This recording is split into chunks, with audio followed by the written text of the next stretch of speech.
It's not over yet, and there's still plenty of time for insanity to still ensue. There are a lot of reasons why I would be very much in favor of this from a Jets standpoint. Zach Wilson is on a rookie contract, and thus you can afford it.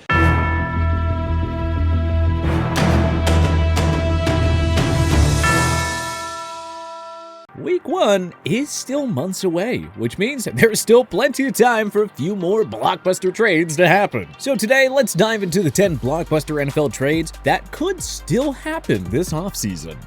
Tebow Samuel flies to the Jets. Before the 2022 NFL Draft, the so-called wingback requested a trade from the San Francisco 49ers. GM John Lynch held firm, however, and refused to trade his star receiver before the draft. NFL Network's Ian Rappaport later reported that the New York Jets offered the number 10 selection and a pick swap to San Francisco for Samuel. In the 49ers' defense, Samuel's request came very unexpectedly, leaving Lynch with little time to negotiate a fair trade. But now, he's got plenty of time to deal away the 2021 first-team All-Pro.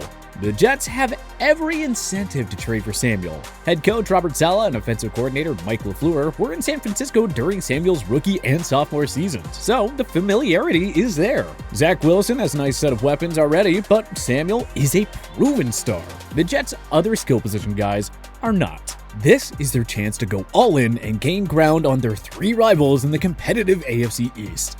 A first-round pick may be excessive for the Jets. If not, how about second and third-round picks plus a roster player? If San Fran can pry away someone like Corey Davis, Elijah Moore, or Denzel Mims, that could give them just enough incentive to part ways with Samuel.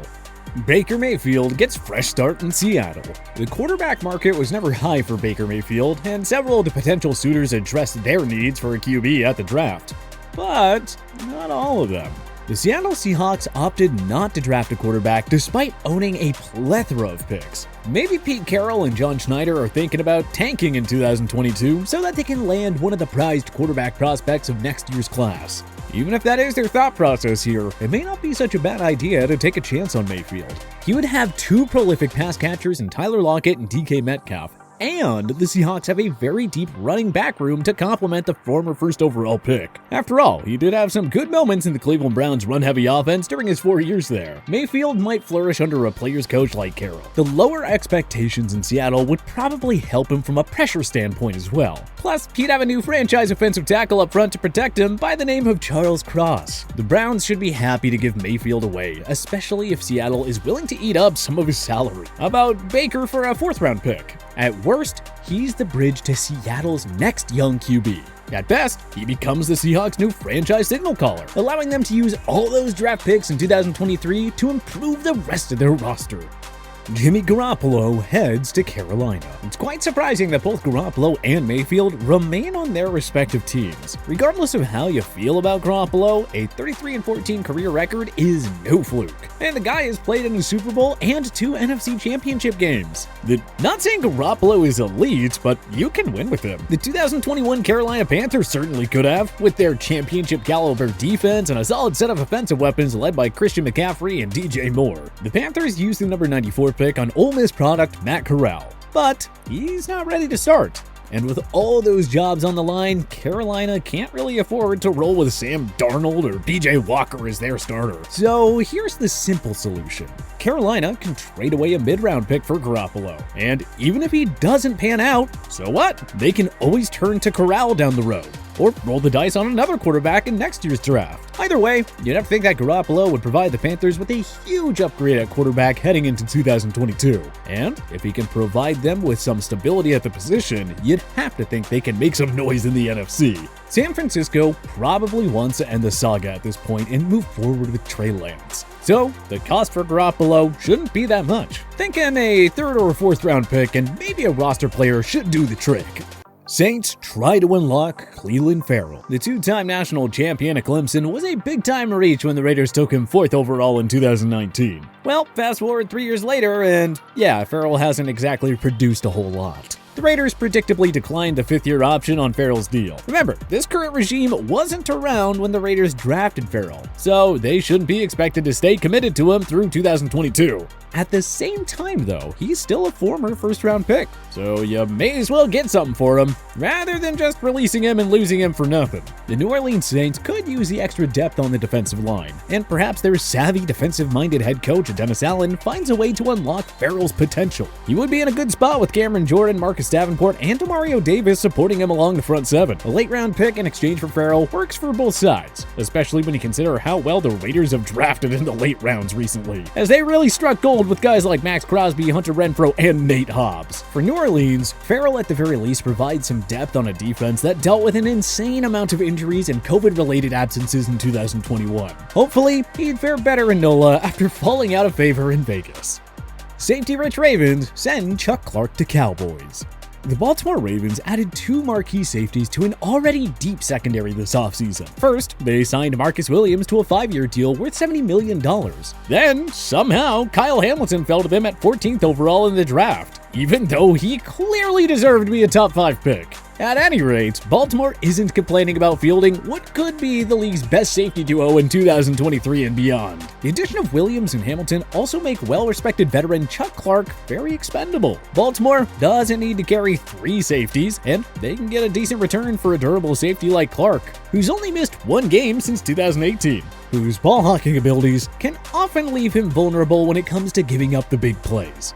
Clark would bring more speed and coverage skills to an improving Dallas defense. Clark for a mid-round pick would work pretty well for both sides. Dallas gets a boost to their secondary, and Baltimore gets value for a solid veteran who they really don't need anymore. Falcons take a chance on Devin Bush Jr. 3 years ago, the Pittsburgh Steelers traded up with the Denver Broncos to get Michigan linebacker Devin Bush Jr. 10th overall. At the time, he looked like a tailor-made fit for their defense. But sadly, Bush hasn't gotten much of anything going. Alex Highsmith has developed into a quality starter, and Pittsburgh added former Jacksonville Jaguars standout Myles Jack in free agency, making Bush even more expendable. The Atlanta Falcons have a pressing need at linebacker, and they simply lack the depth in the front seven. Hey, Arthur Smith turned Cordarrelle Patterson into quite the utility weapon. Could he and Dean Pease find a way to make it work with Bush too? Bush might shine in a bigger role with more defensive snaps. The Falcons have a veteran mainstay in Grady Jarrett, and they drafted Arnold Ebiketie in round 2.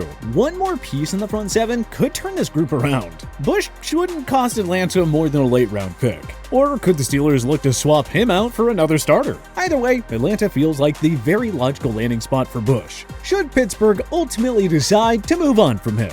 Giants cut ties with Kadarius Toney and send him to Packers. With the number 20 selection in the 2021 draft, the New York Giants drafted speedy Florida wideout Kadarius Toney. The move was a bit surprising since they threw money at Kenny Golladay in free agency and already had Darius Slayton, Sterling Shepard, and Evan Ingram on their roster.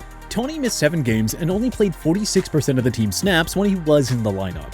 Offensive coordinator Jason Garrett was fired midseason. Trust us, nothing went right on offense for the G-Men. Toney's name popped up in trade rumors ahead of the draft, but there is no indicator that the Giants are actually looking to trade him. However, if you're the Green Bay Packers, how about offering a 2nd or 3rd round pick for him? Toney has the skill set to be a game-changing weapon, but he's part of a crowded depth chart in New York. In Green Bay, Toney and rookie Christian Watson could vie for the lead role. Aaron Rodgers misses Devontae Adams, no doubt, but Toney and Watson would give him a pair of speedy, dynamic weapons to replace the All-Pro wideout. As long as they still have Rodgers, the Packers should certainly continue to be all in, and adding Toney would be a step in that direction. Seahawks solidify O-line, land Mekhi Becton. New York Jets stalwart and young offensive tackle Mekhi Becton has been the subject of trade speculation. Quite surprising considering how good he was in his rookie 2020 season. A knee injury unfortunately limited him to just 1 game in 2021, and Becton was later the target of criticism for being out of shape. The Jets have a future star guard in Elijah Vera Tucker, and they picked up reliable veteran Laken Tomlinson in free agency. The Jets O-line will be fine without Becton. As for the Seahawks though, they have one future star in Charles Cross and another young phenom in guard Damian Lewis. They can solidify the tackle position by making a play for Becton. There is plenty of draft capital in place for Seattle to make a move, all thanks to the Russell Wilson trade. Becton is only about to enter his age 23 season, and he can be a long-term foundational piece on this Seattle offense. So, how about giving up 2 early to mid-round picks for 1 Becton? Or maybe a 2nd and a 4th gets the deal done.